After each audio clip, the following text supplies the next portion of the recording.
First question is about lab. Somebody is suffering from a rare lung disease, lab. Uh, it happens to women mostly. So, can Kumbhak therapy help them with this? It's a rare lung disease. Okay आपको ये ना I explain it in a very easy manner. Actually allopathy को मालूम नहीं कि ये क्यों होता है, मगर मैं आपको बताने वाला हूँ कि ये क्यों होता है, ठीक है? और ये कैसे ठीक हो सकता है ये मैं आपको बताता हूँ। So what are females designed for? Female का डिजाइन कैसे हुआ है? To grow a baby in the body, शरीर में एक बेबी को बढ़ाने के लिए, है ना? तो उसके लिए ग्रोथ फैक्टर्स जो है ना बॉडी में वो दिए गए हैं। There are growth factors in the body through which the tissue muscle ये सब ग्रो करते हैं शरीर के अंदर, ठीक है ना? नाउ सपोज बॉडी में थोड़ा कंफ्यूजन आ गया, ठीक है ना? और वो कैसे हो सकता है कंफ्यूजन? आप हमेशा देखिए कि आपके बॉडी में कोई भी ग्रोथ को रेगुलेट या फिर कंडक्ट करने के लिए there are certain hormones required in the body. कुछ हॉर्मोन्स चाहिए होते हैं। अगर हार्मोन का डिविएशन, हार्मोन फ्लो का इशू आ जाए तो बॉडी को क्या समझ में आएगा कि oh I need to grow some muscle और सम टिश्यू। अगर डिविएशन हो जाए तो ऐसा आ सकता है शरीर को कि अच्छा ये हार्मोन ज्यादा आ रहे हैं तो ऐसा करते हैं कि ये टिश्यू को ग्रो करते हैं। अब वो टिश्यू ग्रोथ, क्योंकि बॉडी में हार्मोन डिविएशन जब होता है तो वो हार्मोन डिविएशन ब्लड के थ्रू ही किसी जगह पे पहुंचेगा या सर्कुलेट करेगा बॉडी में। तो वो हार्मोन अगर, क्योंकि आपके सिस्टम को जो रिप्रोडक्टिव सिस्टम है उसको तो दरकार नहीं है, उसको जरूरत नहीं है उसकी। अब वो हार्मोन फ्लो कर रहा है पूरी बॉडी में, तो वो जहां भी जाएगा वहां पे ग्रोथ फैक्टर्स को ट्रिगर करेगा। अब सपोज करो वो लंग्स में आपका ब्लड का फ्लो होता है, वहां पे एक्सचेंज होता है, वहां पे ऐसे हॉर्मोन्स हैं तो लंग में कुछ मसल टिश्यू का ग्रोथ चालू हो जाएगा, जो कि नहीं होना चाहिए ना। जो कि कहां पे होना चाहिए? यूट्रस में होना चाहिए। तो यूट्रस में अभी फीमेल्स को ना बहुत ज्यादा ग्रोथ का डिविएशन देखने को आ रहा है, जैसे कि फैलोपियन ट्यूब ब्लॉकेजेस, वहां पे ग्रोथ हो रहे हैं, फैलोपियन ट्यूब ब्लॉक हो रहा है ना? सिस्ट फॉर्मेशन शरीर के अंदर बढ़ रहे हैं, जिसमें कि पीसीओडी के केसेस काफी आ रहे हैं, जो कि ओवरी में अनवांटेड ग्रोथ है। तो ग्रोथ का डिविएशन, ग्रोथ होना कहां चाहिए था? यूट्रस में। यूट्रस में ग्रोथ नहीं हो रहा, यानी स्कैंटी ब्लीडिंग अगर फीमेल्स में देखा जाए तो बहुत ज्यादा एक इशू आ रही है। मगर फेलोपियन ट्यूब ब्लॉक हो रहा है, वहां जबरदस्त ग्रोथ हो रहा है, जहां नहीं चाहिए वहां ग्रोथ हो रहा है। तो ग्रोथ फैक्टर डिविएट हो रहे हैं बड़े, है ना? सिचुएशन कई चीजों के कारण, आप क्योंकि दवाइयां खा रहे हैं, बचपन से आप दवाई खाते हैं तो आपके ग्रोथ फैक्टर्स डिविएट होता है। पहला रीजन जो इसका है विच इज केमिकल मेडिसिन। ये जो प्रॉब्लम आ रही है, हालांकि ये अभी रेयर है, मगर आपको पता चलेगा in the next 20 to 25 years it will start becoming common. आज के टाइम पे रेयर बोल रहे हैं, अगर अगले 20 से 25 साल में ये कॉमन हो जाएगा, और कॉमन हो जाने का मतलब शरीर नष्ट होना शुरू हो जाएगा। फीमेल्स एक्चुअली कंसीव नहीं कर पाएंगी। अभी भी ये प्रॉब्लम चल रही है कि नहीं इनफर्टिलिटी का? अगले 20-25 साल में तो और खतरनाक तरीके से आ जाएगा। अभी क्या करना? डिविएशन को अगर रोकना है तो क्या करना पड़ता है? डिविएशन को अगर रोकना है तो क्या करना पड़ता है?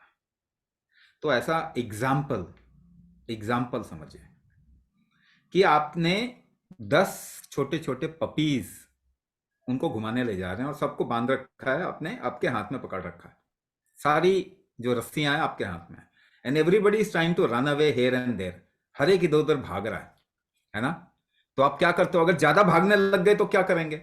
आप रुक जाएंगे, उनको अपनी तरफ में खींचेंगे, सारी रस्सियां अपनी तरफ में खींचेंगे, है कि नहीं है? तो ये डिविएशन जो हो रहा है इसको रोकने के लिए आप बेसिकली जब खींच रहे हैं तो कैसे खींचते हैं आप? रोकते कैसे हैं इन सब चीज़ों को? आप सांस रोकते हैं और उससे अपनी तरफ में खींचते हैं चीज़ों को। तो डिविएशन को रोकने का सबसे अच्छा तरीका क्या है? कुंभक। अब यही अगर डिविएशन मसल ग्रोथ हो रहा है, तो आपको क्या लगता है कि ये मसल ग्रोथ अनकंट्रोल जैसे ही होगा तो ये कैंसरस नहीं हो सकता? कैंसर बढ़ रहा है 12% के रेट से एवरी ईयर, सभी को होने ही वाला है।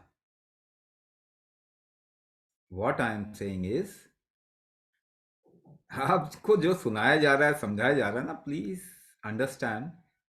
जब आपको बोल देते हैं LAM और एक इतना बड़ा सा वर्ड जिसको आप प्रोनाउंस भी नहीं कर सकते, क्या आपने पूछा ठीक होता है ये? नहीं ठीक होता है तो नामकरण कर दिया केवल, आपको मालूम ही नहीं है क्या?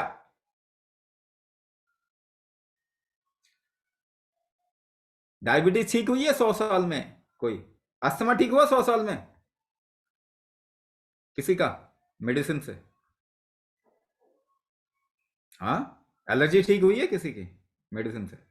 थोड़े टाइम के लिए आपको आराम मिल जाता है, फिर और बढ़ जाता है, फिर डोज बढ़ जाता है आपका। ब्लड प्रेशर हार्ट डिजीज ठीक हुआ किसी का 100 साल के in the last 100 years by taking medicine? In the last 50 years has anybody come out of thyroid by taking medicine? autoimmune disorder, rheumatoid, arthritis, 80% of disease cannot be cured। केवल आपको नाम के चक्कर में घुमाए जा रहे हैं, क्योंकि अभी भी हम दिमागी रूप से मेंटली वी आर स्लेव्स, क्योंकि 300 साल तक हम पे राज किया, आज भी हमारे दिमाग से ना वो स्लेवरी गया नहीं।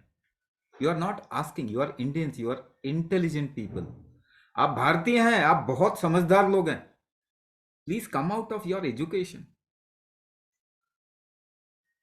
आपकी जो ट्रेनिंग दे दी गई है उससे निकलिए, अपने लाइफ को जीना शुरू कीजिए and take responsibility of your life. Kumbhak is the only way through which it can be arrested. How much is a question of lot of things. मगर एक बात बताओ, आपको अगर 10% भी फायदा होता है तो वो करना चाहिए कि नहीं करना चाहिए? इनफैक्ट ज़्यादा फायदा होगा, but it may take some time to completely come out of it, maybe a year और 2 साल, 2 साल लग जाएंगे, मगर क्या वो नहीं करना चाहिए आपको? फिर at present there is no solution to this. The only solution is controlling the deviated factors in your body, which can be done through Kumbhak only. There's a person whose IgE, the immunoglobulin count is fairly, it's about 26,000, 27,000, but फिर भी he gets allergy and food allergies, seasonal allergies, chronic allergic fungal sinusitis, so nasal polyps, और इन्होंने surgery भी कराया हुआ है काफी बार, so will Shadang help him? Shadang is designed for such kind of thing. इसी के लिए ये डिजाइन किया गया है। We have cases where nasal polyps have completely gone just by doing Kumbhak, no surgery। देखो, सर्जरी करोगे दोबारा आ जाएगा। Surgery is not a treatment, surgery is a management. If the situation is bad, you go for surgery and do a little management. मगर आपने अपने शरीर को तो ठीक नहीं किया ना सर्जरी से। Have you corrected your body through surgery? और the factor which grows the nasal polyp, जिसकी वजह से नेजल पॉलिप आया, क्या उसको ठीक किया आपने? वो तो आपने ठीक नहीं किया। तो surgery is not a solution. Allergy, immunoglobulin, immunoglobulin तो हाई होना खराब है, लो होना खराब है। अरे बॉडी को एडजस्ट करता है ना जब जैसी जरूरत होती है। तो डोंट गो बाय नंबर, वो तो बदलता रहता है ना। आपने जब चेक कराया था जितना मिला, तो अभी तो बदल गया होगा। एवरी आवर इट चेंजेस ना, 1 घंटे में बदल जाता है कि नहीं? तो उस पर क्या अब क्या नंबर बता रहे हैं, 26,000 या फिर वॉट एवर? उससे क्या फायदा होता है? इन 1 hour it will change. But the thing is, you're not working towards what you call as the body which is able to manage those things ना. आपका शरीर तो वही काम करता है, मैनेज करता है उन सबको. Allergy is basically intolerance towards anything. Allergy क्या है? इनटॉलरेंस है, झेल नहीं पा रहे. तो अपनी टॉलरेंस अगर बढ़ा देंगे, एलर्जी चली जाएगी. किसी भी तरीके की एलर्जी चली जाएगी. मगर टॉलरेट कैसे करते हैं आप किसी भी चीज को? कैसे टॉलरेट करते हैं? 3 एग्जाम्पल दे रहा हूं, 3 एग्जाम्पल्स. 1, through the body. अगर आपको एक वेट को टॉलरेट करना है, some kind of a weight, 10 kilo का वेट उठाइए और उसको टॉलरेट कैसे करते हैं? सांस रोक के. 20 किलो उठाना है तो सांस रोकने की क्षमता आपकी ज्यादा होनी चाहिए, तब उसको आराम से टॉलरेट करेंगे. नहीं तो वो स्ट्रेस के कारण आपका शरीर गिव अप कर जाएगा, नुकसान होगा. तो हमने सिचुएशन तो चेंज कर दिया, स्ट्रेसफुल बना दिया, मगर उसको टॉलरेट करने की जो शक्ति है क्या बढ़ाई हमने? फिर कहते हैं स्ट्रेस हो गया जी, स्ट्रेस हो गया, स्ट्रेस हो गया, बहुत प्रॉब्लम आ गई. तो होगा ही, मगर आप अपनी टॉलरेंस तो बढ़ा दीजिए, फिर आपको कोई भी सिचुएशन स्ट्रेसफुल नहीं लगेगा. अब दूसरी चीज, ठंड ज्यादा हो गई, कैसे झेलते हैं? सबने कभी ना कभी ठंड झेला है ना. आपको दांत खटखटाए हैं, कंपन हुई है, पीछे क्या देखा आपने कि सांस रुकी हुई थी, जिससे कंपन होती है. तो सांस रुकती है आपकी, तब जाके आपकी कंपन होती है, तब जाके शरीर गर्म होता है, और तब उस ठंड को आप टॉलरेट करते हैं. गर्मी को कैसे टॉलरेट करते हैं? ओके, मैं आपको बोल रहा हूं, आप लोग समझदार लोग हो, मगर आप पढ़े लिखे हैं. प्रॉब्लम ये है, इसलिए आप देख नहीं पाते कुछ भी क्योंकि दिमाग में पढ़ाई घूम रही है. तो आप जीवन जी नहीं रहे, जीवन सोच रहे हैं. You are not living a life, you are thinking a life. गर्मी कैसे झेलते हैं? बहुत गर्मी हो गई तो क्या आपको मालूम है आपकी सांस लंबी होती जाती है? गर्मी में आपकी सांस स्लो होती जाती है, लंबी होती जाती है, और रुकने की कोशिश करती है, जिसकी वजह से पसीना आता है. फिर आपके शरीर में गर्मी होती है, मतलब जो गर्मी है वो उसको झेल पाते हैं. तो everywhere kumbhak is involve. Everywhere kumbhak is involve. Breath hold is involve.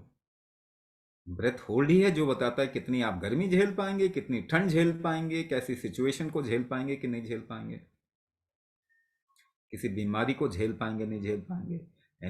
Environmental factors, social factor, economic factor, disease factor, कितना झेल पाएंगे कुंभक. वो पैरामीटर है, वो मीटर है. कुंभक को अगर आपने नहीं बढ़ाया, nothing can happen. Stamp paper पर लिख लो. कितना I'm भी ज्ञान करने के बाद कितना भी ज्ञान देने के बाद, इतना ज्ञान के बाद में हार्ट अटैक कम हो रहा है दुनिया में, बढ़ रहा है. Any chronic disease, diabetes, thyroid, arthritis, autoimmune disorder, asthma, allergy,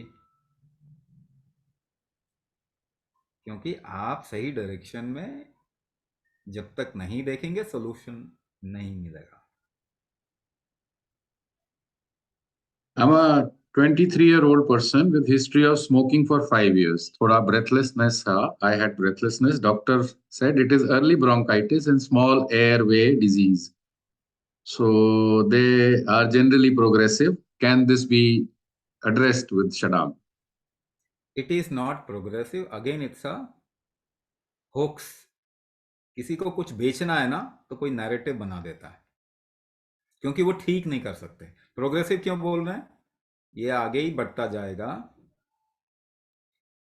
है ना, और धीरे धीरे करके किस स्टेज पे आएगा? इसे कहते हैं AECB, acute exacerbation of chronic bronchitis. अभी क्या बोल रहे हैं? आपको ना थोड़ा ब्रोंकाइटिस है और ये प्रोग्रेसिव होता है, ये बढ़ता ही जाएगा। और फिर क्या होगा? AECB, acute exacerbation of chronic bronchitis हो जाएगा, which can convert to anything। ठीक है ना? क्या ये प्रोग्रेसिव है? नहीं, बिल्कुल भी नहीं है। आप इसे किसी भी स्टेज में ठीक कर सकते हो, मगर मेडिसिन से ठीक नहीं होने वाला। ये आपको समझना, मेडिसिन से ये ठीक नहीं होने वाला। तो आपको क्या करना पड़ेगा?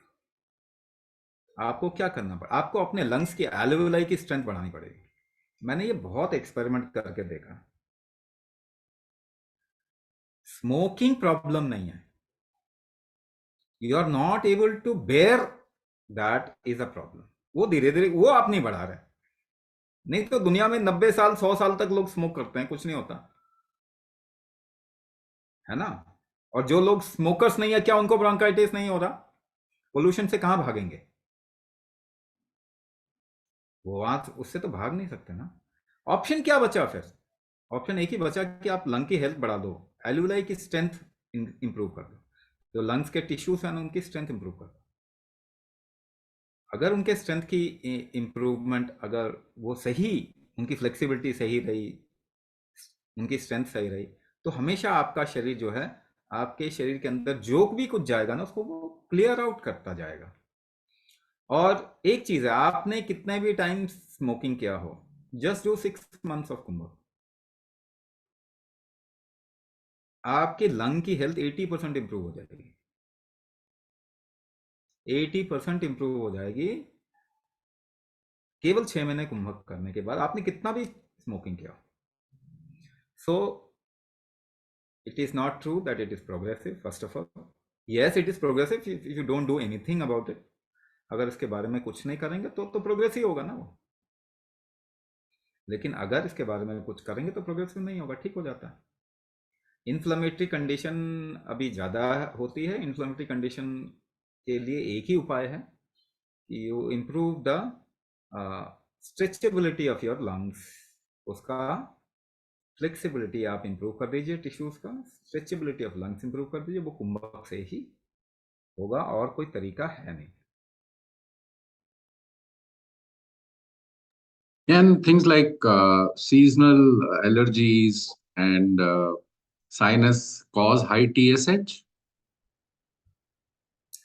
Yes, TSH basically means that the body is in some kind of a risk। Body जैसे कहते हैं ना, आप डरते हैं ना, जो अगर शरीर डर रहा है तो TSH बढ़ा देगा, है ना। जब भी शरीर डरेगा वो TSH बढ़ा देगा। अच्छा, TS जब भी शरीर डरता है तो बेसिकली क्या होता है, आइडियली आपके एड्रिनल ग्लैंड्स की एक्टिविटी बढ़ जाती है। मगर एड्रिनल ग्लैंड्स की एक्टिविटी अगर एक्सटर्नल सिचुएशन में स्ट्रेस फैक्टर है तो बढ़नी चाहिए, क्योंकि फिर वो प्रोटेक्टिव होता है। लेकिन आपके ना तो आप किसी शेर से लड़ रहे हो, ना आपको खाने की कमी आ रही है, ना आपको भागने की जरूरत है किसी से। तो एक्सटर्नल एनवायरनमेंट में कोई स्ट्रेस फैक्टर एक्चुअली है नहीं, लेकिन इंटरनल एनवायरनमेंट में आपके बॉडी के अंदर स्ट्रेस फैक्टर बढ़ गया। Your body also senses it, आपका शरीर इसको सेंस करता है, और उसको भी मालूम है कि ये क्यों हो रहा है deviation, when there is nothing around, हम कोई रिएक्शन कर नहीं रहे। तो अगर कुछ आसपास में है नहीं तो why adrenal over activity is happening? इसके कई फैक्टर हैं, जैसे कि your food, your medicine, your environment, your lifestyle, ये सारे फैक्टर्स हैं जिसकी वजह से होता है। तो what happens the moment adrenal over activity happens, your body wants to push it down by increasing the metabolic factor. उसको पुश डाउन करना चाहता है TSH बढ़ा के। तो TSH इन चीज़ों से बढ़ सकता है, that is not an indicative of thyroid condition. मगर TSH बढ़ गया तो हम इसे थायराइड बोल देते हैं। और TSH कम करके किसी का थायराइड आज तक ठीक नहीं हुआ। तो ये चीजें आपको सोचना पड़ेगा। यस, मगर again TSH levels are temporary, है ना। TSH लेवल्स आर टेम्पररी, वो अभी ज्यादा है, अभी कम हो जाएगा। अगर स्ट्रेस फैक्टर टॉलरेंस आप बढ़ा लेंगे तो बिल्कुल ठीक हो जाएगा, कोई इशू नहीं है, कोई भी इशू नहीं है। तो आपको क्या करना चाहिए? अपने शरीर पे काम करना चाहिए। किसी ने बोला बीपी में कुंभक नहीं करना चाहिए, ऐसा योगा में बोलते हैं। योगा, फिर कहानी है कि आप योगा से समाधि चाहते हैं, समाधि चाहिए आपको। योगा में तो समाधि मिलेगा, मुक्ति मिलेगा, मुक्ति चाहिए क्या? किसी को भी नहीं चाहिए, मगर योगा करने की कोशिश कर रहे हैं। And yoga is not design for therapy, पहली बात। दूसरी बात, kumbhak is not a part of yoga, kumbhak is a part of your body, effort making mechanism of your body. Anybody can use it. Yoga भी उसको यूज करता है मुक्ति के लिए, समाधि के लिए। हम उसे यूज कर रहे हैं डिजीज रिवर्सल के लिए, है ना। तो बीपी में क्या होता है कि सांस रोकने से या एफर्ट जोर लगाने से बीपी बढ़ता है। वही तो प्रॉब्लम है ना, सांस रोकना ही तो प्रॉब्लम है। उसकी जो आपकी एफिकेसी है, उसकी स्ट्रेंथ ही कम है, इसी वजह से बीपी बढ़ रहा है। जब कुंभक प्रैक्टिस करेंगे तो बीपी ठीक हो जाएगा, इतना सिंपल। कुंभक जरूरी है बीपी वालों के लिए, नहीं तो आप हार्ट अटैक से नहीं बच सकते, स्ट्रोक से नहीं बच सकते। Anybody who has BP and heart issue, kumbhak is a must. नहीं तो आपका रिस्क कम किसी हालत में नहीं होने वाला। कुछ भी कर लो, कुछ भी कर लो, कम नहीं होने वाला। The person who was talking about smoking and bronchial problem also gets sputum of green and yellow color hmm. in the morning, discomfort होता है. So I said कुंभक start करें. He wants me to ask you about this. जो हाँ, sputum बाहर आ रहा है और discomfort हो रहा है. ये ना इन्फेक्शन की निशानी है। अभी इन्फेक्शन होगा लंग के अंदर। द थिंग इज, इन्फेक्शन भी अगर आप एंटीबायोटिक से ठीक करोगे तो वो वापस आ जाएगा, क्योंकि लंग इन्फेक्शन इतना आसान नहीं होता जाना। तो क्या है, आपकी बॉडी का ना टेम्परेचर अगर रेगुलेशन अच्छा होगा, यानी आपका बॉडी टेम्परेचर इंक्रीज कर सकता है। अगर वो कर पाए, जठराग्नि को अगर आपका शरीर, नृपत्य अग्नि एक लार्जर अम्ब्रेला है जिसे कहते हैं, टेम्परेचर बढ़ाने की एबिलिटी अगर आपके बॉडी की अच्छी हो ना, तो इन्फेक्शन आपका बड़ी आसानी से ठीक हो, है ना। तो आपके बॉडी में फ्रीक्वेंट इन्फेक्शन के चांसेस भी आपको कम करने पड़ेंगे ना। Maybe if it is very necessary, you take an antibiotic course, आप कर लीजिए, शॉर्ट टर्म एंटीबायोटिक कोर्स आप कर लीजिए। मगर आपने लंग की हेल्थ तो बढ़ा ही नहीं ना, आपने अपने बॉडी का इन्फेक्शन को फाइट करने की कैपेबिलिटी भी नहीं बढ़ाई। ये दोनों तो बढ़ाना ही चाहिए ना, ताकि आपको आगे चल के इन्फेक्शन की फ्रीक्वेंसी कम हो जाए, धीरे धीरे बंद हो जाए। और ऊपर से आपका डिटॉक्स, ऐसा जरूरी नहीं है कि हर एक इंसान का इन्फेक्शियस ब्लॉकेजेस ही होता है। अगर स्पूटम वाइट आ रहा है तब क्या करोगे? उसमें इन्फेक्शन नहीं है, मगर लोगों के कंजेशन होता है ना, कंजेशन होता है लंग्स में, वाइट टिश्यू होता है, तो वो भी कुंभक के जरिए निकलेगा, पिघलेगा, गर्मी बढ़ेगी शरीर की तो पिघलेगा। आपको नेबुलाइजर की जरूरत नहीं होगी। एनेस्टाइल सिस्टीन जैसी चीज जिसे हम कहते हैं, जो कफ को पिघालता है या निकालता है, उसकी जरूरत बाहर से आपको नहीं होगी। दवाई से आप डीकंजेशन करने की बजाय कुंभक से डीकंजेशन करोगे तो लंग हेल्थ बढ़ जाएगी आपकी, दोबारा कंजेशन के चांस कम हो जाएंगे। आप आपकी लाइफ में एफर्ट मेकिंग, यानी कितना भी आप एफर्ट लगा पाएंगे, ज़्यादा काम कर पाएंगे।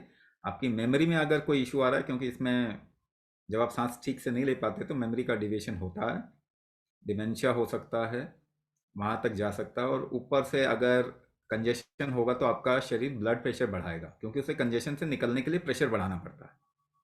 तो ऐसे में स्ट्रोक के चांस होते हैं, हार्ट अटैक के चांस होते हैं, लंग फेलियर के चांस होते हैं। ये सारा रिस्क आपका कुंभक से ही कम होगा। Medicine can be a little support when urgently required, मगर medicine is not a treatment. Is Shadang or Kumbhak good for somebody who's suffering from obsessive compulsive disorder?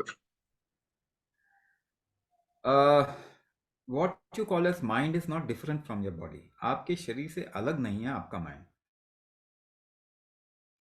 ठीक है ना? तो मैं आपको थोड़ा एक्सपेरिमेंट कराता हूं तो आपको पता चल जाएगा। Can you control your mind? क्या आप अपने माइंड को कंट्रोल कर सकते हैं? तो यहाँ पे जितने लोग हैं, मतलब कैमरा तो किसी का ऑन नहीं है, but please do this experiment, थोड़ा एक्सपेरिमेंट करें। यू क्लोज योर आईज, आंखें बंद करके अपने शरीर के अंदर एक पॉइंट चूज कर लें। यू इनहेल एंड होल्ड, सांस लेके रोक लें, उस पॉइंट पे फोकस करें और सोचने की कोशिश करें। Hold, focus on the point, your focus should be on the point and try to think. अभी सांस छोड़ के रिलैक्स करें, आंखें खोलें। सबके एक्सपीरियंस में एक चीज तो होगी, सोचने में थोड़ी जोर लगने लग जाता है, दिक्कत हो जाती है। यानी आपने क्या किया, एक झटके में अपने माइंड को पकड़ लिया। 100 किताबें पढ़ लीजिए, आपका माइंड कंट्रोल में नहीं आने वाला और भागेगा। कुंभक कर लेंगे, फट से कंट्रोल में आ जाएगा। वही चीज अपने शरीर को जब आप कंट्रोल करना चाहते हैं, somebody is pulling you, आपको कोई खींच रहा है, and you are pulling him back, और अपने उंगलियों को फंसा के खींचने की कोशिश कीजिए। सांस रोकते हैं, खींचने की कोशिश कीजिए, जितना खींचना चाहेंगे उतनी सांस रोकनी पड़ेगी। तो अपने बॉडी को कंट्रोल कैसे कर रहे हैं? कुंभक से। कुंभक वो फैक्टर है जिससे आपका बॉडी और माइंड कनेक्ट होता है। तो कुंभक ही है जिससे आप अपने बॉडी और माइंड को कंट्रोल कर सकते हैं, दोनों को एक साथ कंट्रोल कर सकते हैं। Obsessive compulsive disorder, OCD, compulsion का मतलब होता है आपके शरीर में एक ऐसी चीज आ रही है जिससे आपको वो करना ही पड़ रहा है, आपका कंट्रोल नहीं है। ऑब्सेसिव कंपल्सिव डिसऑर्डर के लिए कोई दवाई नहीं होती, मेडिसिन से ये कभी भी ठीक नहीं होता। इसको ठीक करने के लिए आपको अपना कंट्रोलिंग फैक्टर, दैट इज कुंभक, उसको इंप्रूव करना होगा, फिर आप बिल्कुल ठीक हो जाएंगे ओसीडी से, whatever time it takes, मगर तरीका एक ही है। तो ओसीडी को ठीक करना है तो कुंभक शुरू कीजिए, और आप शडान कर सकते हैं उसके लिए। In our age-old pranayama practices like Anulom Vilom, Ujjayi, uh, Kumbhak is involved. Isn't practicing these pranayamas regularly and probably beneficial if done religiously and probably? How different is it from the Kumbhak we are discussing here? See, you can do pranayama. We don't tell you to stop your whatever you have learned pranayama. आप कर सकते हैं। कुछ चीज़ें हैं जैसे हम बोलते हैं कि कपालभाति जैसा कुछ जो है वो just hold it for some time, 6 महीने के लिए उसको रोकें और उसके बाद में you can start when you become a little healthy. प्राणायाम कर सकते हैं, बताया सेड योगा इज फॉर मुक्ति, समाधि वो चाहिए तो आपको वो करना चाहिए, बल्कि इनफैक्ट प्राणायाम भी अगर आप केवल करेंगे तो उससे कोई मतलब अचीवमेंट, आपका जो गोल है वो नहीं मिल पाएगा। You will have to also do धारणा, ध्यान है ना, धारणा तक तो आपको जाना चाहिए अगर आपको समाधि चाहिए तो, सो दैट इज ओके, वो आप कर सकते हैं। But as a therapy you will get a little benefit, क्योंकि आप बॉडी मूव कर रहे हैं या ब्रेथ से काम ले रहे हैं तो आपको थोड़ा बेनिफिट मिल सकता है इन योर डिजीज, ऐसा मिल सकता है। The only thing is it is not designed for it, ऐसा उसको डिज़ाइन नहीं किया गया। कुंभक जो है हम जो कर रहे हैं उसको डिज़ाइन किया गया है आपकी प्रॉब्लम को सॉल्व करने के लिए, है ना। But we don't tell you to stop anything, आप जो चीज़ है वो करिए, मगर कुंभक ज़रूर करिए, है ना। कैसे इसको बैलेंस आउट करना है, we can tell you, we will tell you in the program itself कि आप बाकी चीज़ें कब करें, कैसे आपको एडजस्ट कर सकते हैं। Thank you, Swamiji, for taking time out to answer questions. So now there is only one question. Do you wish to do something about yourself and come out of it, or you want to wait? So we'll close the webinar, but we will wait for some common questions and answers. We'll wait for people to submit their numbers if they wish to. Okay.